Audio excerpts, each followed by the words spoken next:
Olá, pessoal. Estamos aqui para o nosso quarto encontro sobre os fundamentos da pedologia, o livro do Vygotsky. Nesse quarto encontro, nós vamos pensar mais especificamente o problema do meio na pedologia. Então, qual é a função do meio para o desenvolvimento da criança, que é o objeto da pedologia.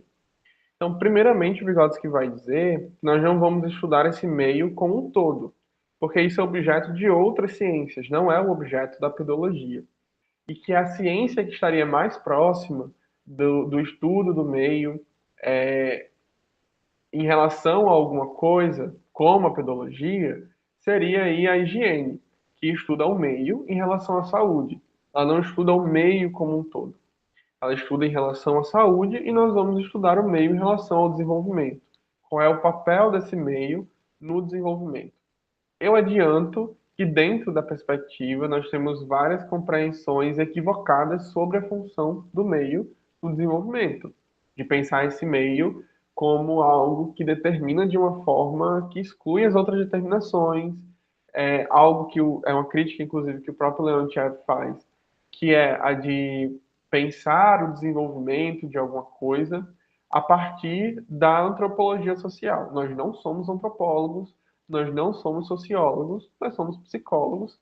Nós estamos investigando o papel do meio, por exemplo, no desenvolvimento de alguma função psicológica, ou, nesse caso, no desenvolvimento da criança. O Vygotsky ele vai dizer que o meio não deve ser estudado como um ambiente de desenvolvimento que, por força de conter determinadas qualidades ou características, já define pura e objetivamente o desenvolvimento da criança. Então, o meio ele não define puramente esse desenvolvimento da criança. Ele proporciona esse desenvolvimento, mas ele não determina de uma forma fatalista. É sempre necessário abordá-lo do ponto de vista da relação existente entre ele e a criança numa determinada etapa de desenvolvimento. Então, esse ambiente ele muda a cada idade e a relação da criança com esse meio também muda. A gente tem aqui dois exemplos, né? O primeiro é de uma mudança no meio, que o Vygotsky cita a partir de outros autores que vão pensar dessa forma. Então, cada idade vai ter um meio específico no qual a criança vai se desenvolver. Por exemplo, primeiro ela tem o seu quarto, né, o berço, seu desenvolvimento se restringe a isso. Quando ela começa a andar, ela começa a ter outros espaços dentro da própria casa. Depois ela vai para a escola e tem a escola como meio de desenvolvimento. Então, vai mudando esses espaços de referência de desenvolvimento dela. Ao mesmo tempo, a gente também tem uma mudança na relação da criança com o meio.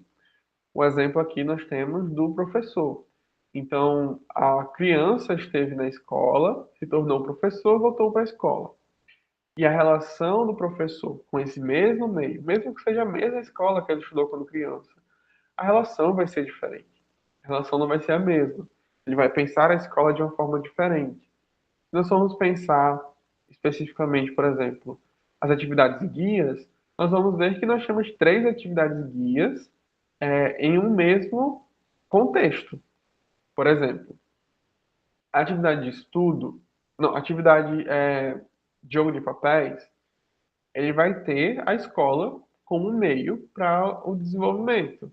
A criança em idade pré-escolar, ela já estuda na pré-escola, onde a brincadeira é algo importante.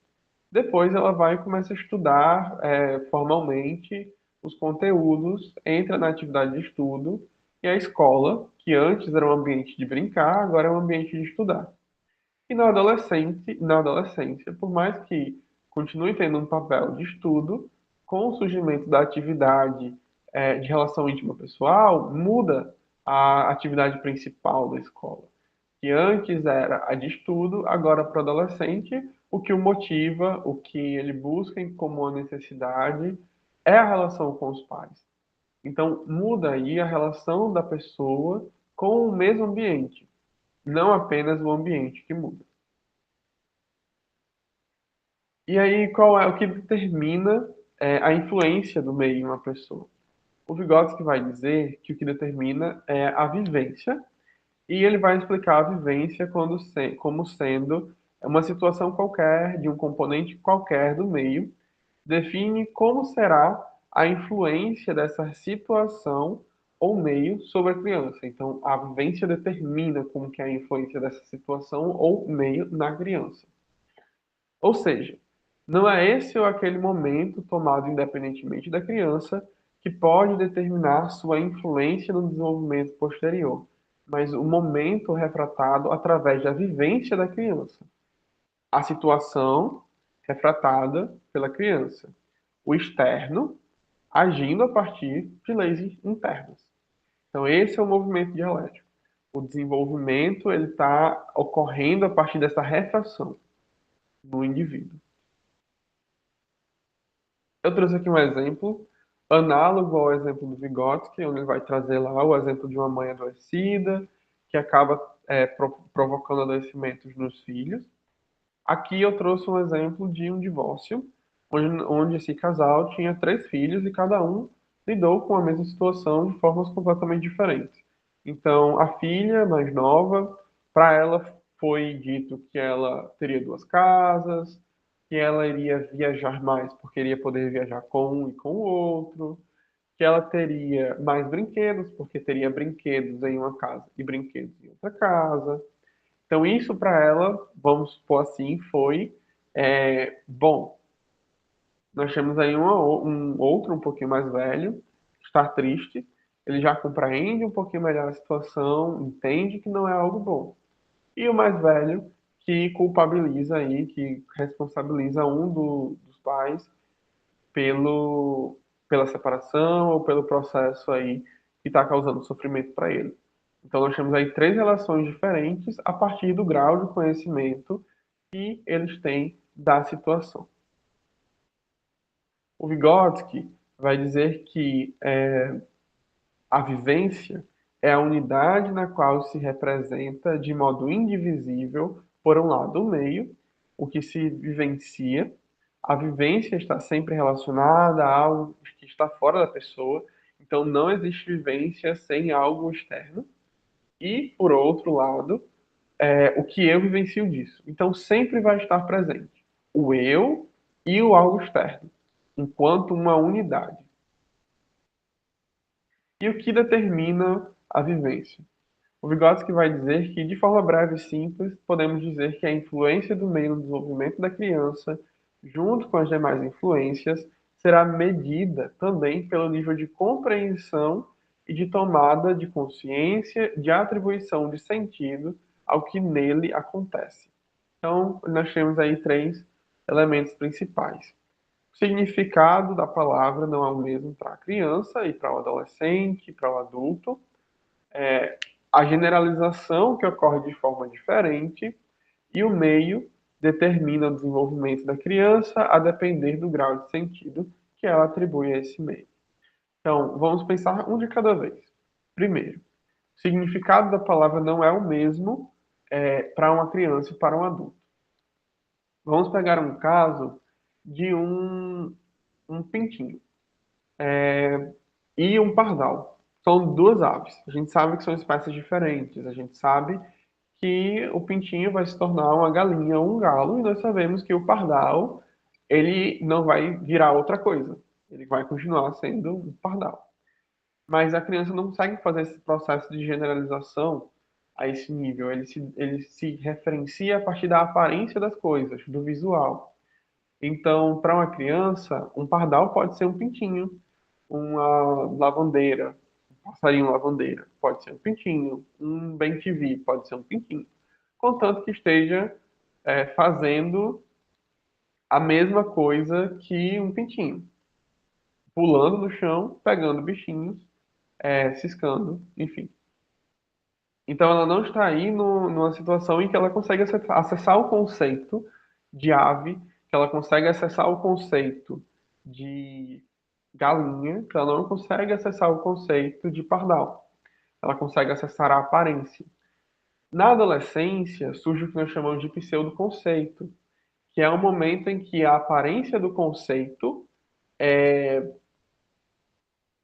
dá a impressão de que o adolescente já acessa o significado do conceito, mas ainda não acessa. Um exemplo muito fácil da gente conseguir pensar isso é o conceito de injustiça e de justiça. A gente vai escutar muitas vezes o adolescente dizendo que algo é injusto na frase certa, no momento certo, da forma correta, como um adulto faria. Mas se você pergunta o que significa justiça, o adolescente não vai explicar que justiça é um processo no qual há um acordo social e as pessoas determinam que algo é justo ou injusto a depender do prejuízo geral que aquilo oferece para uma pessoa ou das leis que foram criadas ou algo do tipo. Para o adolescente, justo ou injusto vai ser o que ele perde ou o que ele ganha, ou vai ser o fato de uma pessoa perder algo e ele não achar justo essa pessoa ter perdido, ou dessa pessoa não ter sido punido por algo que ele acredita que devia ter sido punido. Se a gente pega um adolescente um pouquinho mais velho, já com um pensamento por conceitos um pouco mais desenvolvido, a gente consegue perceber que ele já consegue fazer essa forma de abstração. Mas para os adolescentes mais novos, acaba sendo ainda apenas uma aparência. E aí, como disse, né, o significado da palavra não é o mesmo, porque eles generalizam de formas diferentes. E também, por último, o meio determina o desenvolvimento da criança a depender do grau de sentido. Então, uma pessoa vai pensar, vai sentir aquela mesma situação de uma forma diferente a partir do sentido que ela atribui para essa situação. A Bozovich, ela vai dizer que isso está errada. Por quê? Vamos primeiro usar o exemplo que o Vygotsky vai dizer para o sentido. O Vygotsky, ele usa o exemplo, ele usa dois exemplos, na verdade. Um de um adolescente com deficiência intelectual que sofre bullying e que, por não conseguir entender o que está sendo falado, não conseguir entender o que está sendo feito com ele, não consegue sentir tristeza, interage com eles como se fossem amigos. E o outro exemplo é de uma criança que a mãe está adoecida e ele, para que a criança não chore, para que a criança não fique triste, os adultos dão a bala para a criança e para ela é como se fosse um aniversário ao invés de um local onde uma pessoa que ela ama está em adoecimento. A Bozovich vai dizer que esses exemplos são essencialmente intelectualistas, porque eles colocam apenas no grau de desenvolvimento intelectual o que vai determinar ou não o desenvolvimento, o que vai determinar ou não a, a vivência daquela pessoa. E a Bozovich vai dizer que o que vai determinar vai ser a motivação. A Bozovich não é da teoria da atividade, ela usa um conceito de motivação, mas de uma forma um pouco diferente. Ela vai dizer que o que vai determinar vai ser os motivos por trás daquilo. Então, por exemplo, se ela recebeu doce, ela vai ficar feliz porque recebeu doce. E não porque ela não entende a situação. Se ela não tivesse recebido doce, ela poderia perceber o clima meio estranho da situação e ficar triste com aquilo. Então, o que determinaria seria a motivação. Eu não estou defendendo que a posição do Vygotsky está errado, não estou defendendo que a posição da Bozovich está certa, apenas estou colocando aqui para vocês essa questão importante, essa reflexão importante, para que vocês possam é, pesquisar sobre e tirar suas próprias conclusões. Eu gosto muito dos apontamentos da Bozovich, eu acho que são reflexões importantes, mas eu também acho que o que o Vygotsky traz é interessante, que acrescenta na nossa discussão, que acrescenta na nossa investigação. Mas eu acho também importante lembrar que essa aula foi dada no período em que o Vygotsky estava escrevendo a construção do pensamento da linguagem, ou o pensamento em linguagem, pensamento e fala. É o mesmo livro que eu estou falando, é aquele lá onde o Vygotsky vai pensar a relação entre o pensamento e a linguagem. Ele estava escrevendo esse livro e, nesse período, é, ele deu essa aula. Então, é lógico que os exemplos que ele vai usar e o que ele vai pensar acerca desse desenvolvimento vai ser influenciado por essas pesquisas. Por esse motivo, inclusive, ele traz exemplos de pensamento e linguagem em todos os capítulos, sem exceção. Aqui a gente vai ter, né, essa questão do qual é o papel principal do meio em relação ao desenvolvimento. Então, qual é o papel desse meio para o desenvolvimento da criança? Parece-me que a particularidade consiste no seguinte: o desenvolvimento da criança, o que deve ser obtido ao final, como seu resultado, é dado desde o início pelo meio, e não simplesmente é dado desde o início, mas influencia os primeiros passos do desenvolvimento da criança. Vou dar um exemplo que ele traz, no texto. Vamos supor um Australopithecus ou um Homo erectus ou alguma outra forma primitiva que precedeu o Homo sapiens sapiens. Neles, já estava contido o desenvolvimento do Homo sapiens? É claro que não. A gente estaria assumindo uma postura idealista se nós disséssemos isso. A questão é, diante das possibilidades do meio, diante das leis do darwinismo, por exemplo, foi se desenvolvendo esse processo, essa seleção natural para nos tornarmos Homo sapiens. Agora, quando nós temos, porque nós não temos um referencial nesse caso. Agora, quando nós temos um referencial, ou seja, algo já desenvolvido naquele contexto, então esse desenvolvimento ele vai ser guiado por esse referencial.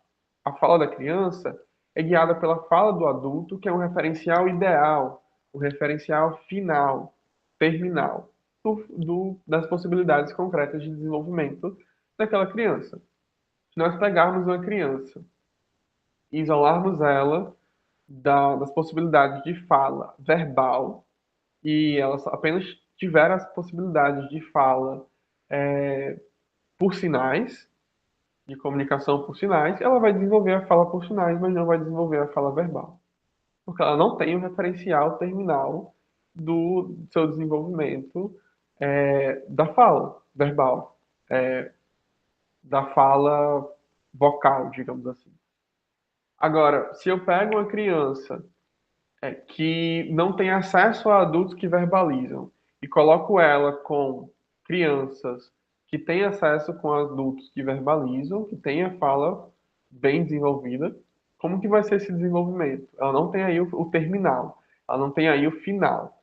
Ela tem um projeto de desenvolvimento ainda um pouco básico para esse desenvolvimento dela. O que vai acontecer, que o Vygotsky fala, é que essa criança ela não vai conseguir desenvolver no mesmo ritmo que as outras. Ela vai ter uma fala empobrecida e lentificada no seu processo de desenvolvimento. Não vai ocorrer na mesma velocidade. Agora, quando eu tenho um adulto que fala e uma criança que tem um aparelho fonador possibilita essa fala, então ela vai desenvolver no ritmo que nós já conhecemos, no ritmo que já é esperado, contanto que haja aí uma interação, contanto que haja aí essas possibilidades. E aí a gente vem aquela questão. Peraí, vou trazer no próximo. A lei que o Vygotsky traz sobre o desenvolvimento cultural. Ele vai dizer: as funções psicológicas superiores, as características superiores específicas do humano surgem inicialmente como formas de comportamento coletivo da criança, como formas de colaboração com outras pessoas. Somente depois elas se tornam funções internas, individuais da criança.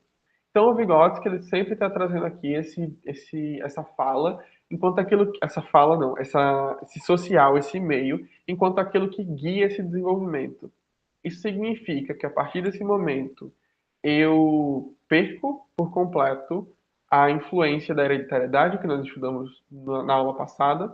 Significaria que eu não tenho aí essa fala, que eu não tenho aí essa. Perdão, fixei com fala. Eu não tenho aí essa influência do hereditário no desenvolvimento. A realidade é que não invalida. Vou dar um exemplo que talvez ajude a compreender isso. Eu tenho farinha, leite, ovos, açúcar e óleo. Eu tenho um bolo? Eu não tenho bolo. Eu tenho farinha, eu tenho leite, eu tenho ovos, tenho óleo, tenho açúcar. Para eu fazer um bolo, eu preciso saber o que é um bolo. Eu preciso de uma receita de bolo. Eu preciso que alguém me ensine o que é um bolo. Se eu não tiver isso, eu não vou conseguir fazer nunca. Agora, se eu tiro o leite e aí eu fico com açúcar, farinha, ovos e óleo, eu vou ter um bolo? Eu não vou conseguir fazer um bolo, mesmo que eu tenha receita. Não vou conseguir fazer aquela mesma receita de jeito nenhum. Porque, como o Vygotsky disse no capítulo anterior, a, o hereditário, ele é pressuposto, ela é condição para esse desenvolvimento. E o social é o que guia esse desenvolvimento. Então, se algum desses elementos não está contido, não está aí as possibilidades, os elementos necessários não estão presentes, eu não vou conseguir ter o mesmo resultado, mesmo que eu tenha o social ideal, adequado. E aí vem as outras questões, né? Por exemplo, o conceito de compensação e diversos outros. A questão é, eu posso substituir o leite de gado por leite de soja, eu posso substituir o ovo por linhaça dourada, eu posso substituir o açúcar por algum outro ingrediente que é doce, eu posso substituir a farinha de trigo por uma farinha de aveia, de arroz, posso substituir o óleo de soja por uma manteiga, por um óleo de, sei lá, um óleo de gergelim, não sei, um óleo de abacate, um óleo de coco. Mas o bolo vai ser o mesmo bolo? Não vai ser o mesmo bolo. Eu não tenho como pensar que eu vou ter o mesmo resultado com ingredientes diferentes, com pressupostos diferentes. Eu vou conseguir chegar a uma função análoga, uma função próxima? Vou. Mas se eu não tenho pressuposto para aquilo, eu não vou conseguir chegar ao mesmo desenvolvimento. Vão haver perdas. Então é importante que a gente tenha os pés no chão quanto a isso. É importante que a gente entenda o social como aquilo que possibilita o desenvolvimento superior humano, que a gente entenda o social como aquilo que guia o desenvolvimento humano, mas nós não somos idealistas a ponto de ignorar que o biológico, que o hereditário, tem um papel central no desenvolvimento. Porque se não houvesse, se não tivesse esse papel central, outras espécies de símios teriam desenvolvido as mesmas funções que nós no ambiente cultural. Ou, se não fosse dessa forma, pessoas com lesão cerebral não teriam tanta dificuldade para recuperar suas funções. Ou pessoas com algum dano já no nascimento da sua estrutura cerebral não teriam dificuldades para desenvolver essas funções psicológicas. Então, os processos compensatórios existem, eles possibilitam esse desenvolvimento, mas ele por si só não vai proporcionar o desenvolvimento da forma que nós esperamos em uma pessoa que tem todos os ingredientes necessários, tem todos os pressupostos necessários para isso, certo? E aí, retomando a questão do método que nós estudamos no capítulo, no segundo capítulo, né? A gente tem o método de decomposição de unidades, o clínico e o genético comparativo. Vocês conseguem perceber todos esses métodos hoje? A gente consegue perceber o método de decomposição em unidades quando o Vygotsky não exclui o social do indivíduo humano, e quando ele não exclui o eu, o indivíduo humano, para analisar esse desenvolvimento apenas do ponto de vista social. Ele está o tempo todo trazendo essa unidade, o eu e o social, o indivíduo e o meio. Ele não exclui isso. O método clínico, ele traz quando ele está tentando entender o que está subjacente. Ele vai investigar essa mudança da relação da criança a cada idade. Ele vai investigar como que se possibilita esse desenvolvimento. Ele vai investigar, por exemplo, por que para uma criança de uma determinada idade o significado é um e para o de outra idade o significado é outro. Por causa da generalização, porque para uma determinada etapa esse pensamento ele é muito mais visual do que conceitual, ele vai explicar isso. E por último, o método genético comparativo, ele traz exemplos de crianças de diferentes idades, e tudo isso permite a gente conseguir pensar a comparação, criar esse caminho desenvolvimental, criar esse caminho que possibilita entender como que se estrutura esse movimento para esse desenvolvimento. Espero que vocês tenham gostado do nosso quarto encontro, e a gente tem mais três ainda pela frente. Espero ver vocês no próximo. Até mais.